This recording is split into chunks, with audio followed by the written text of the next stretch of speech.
Bien qu'étant un organe doué d'automatisme, le cœur est parcouru de fibres nerveuses appartenant au système nerveux autonome, dont l'une des missions est de réguler sa fréquence de battement de façon non volontaire.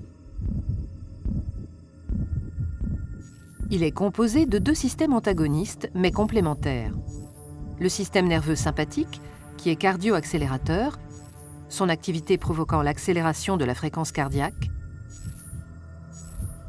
et le système nerveux parasympathique, qui lui est cardiomodérateur. L'activité de ces systèmes n'est jamais nulle. Elle permet une régulation constante de la pression artérielle et de la fréquence cardiaque, dont la valeur moyenne est d'environ 70 à 75 battements par minute. La régulation de la fréquence cardiaque est un dialogue permanent qui s'établit entre la région du cœur et la base du cerveau par l'intermédiaire d'un circuit de fibres nerveuses. Des récepteurs sensoriels, appelés barorécepteurs, sensibles aux variations de la pression artérielle, sont situés au niveau du sinus carotidien et de la crosse aortique.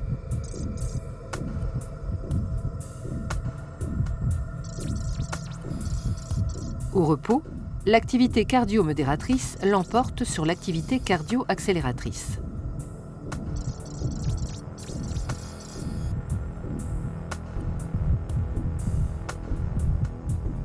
Dans le cas d'une augmentation de la pression artérielle, les barorécepteurs sont stimulés, ce qui se traduit par une augmentation de la fréquence des signaux nerveux transmis par les nerfs de Hering et de Sion vers un centre nerveux bulbaire situé dans le bulbe rachidien, au-dessus de la moelle épinière.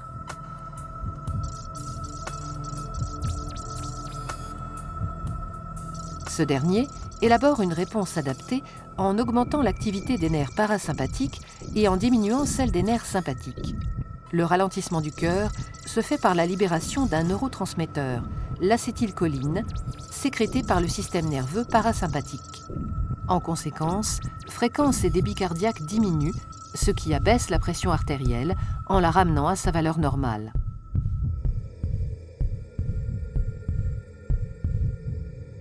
En cas de diminution de la pression artérielle, le mécanisme inverse se met en place.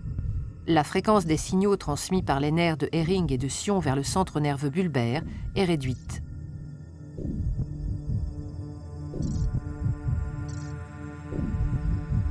Ce centre diminue l'activité des nerfs parasympathiques et stimule les nerfs sympathiques cardio-accélérateurs qui libèrent un autre neurotransmetteur, la noradrénaline, provoquant accélération de la fréquence cardiaque et augmentation de la pression artérielle.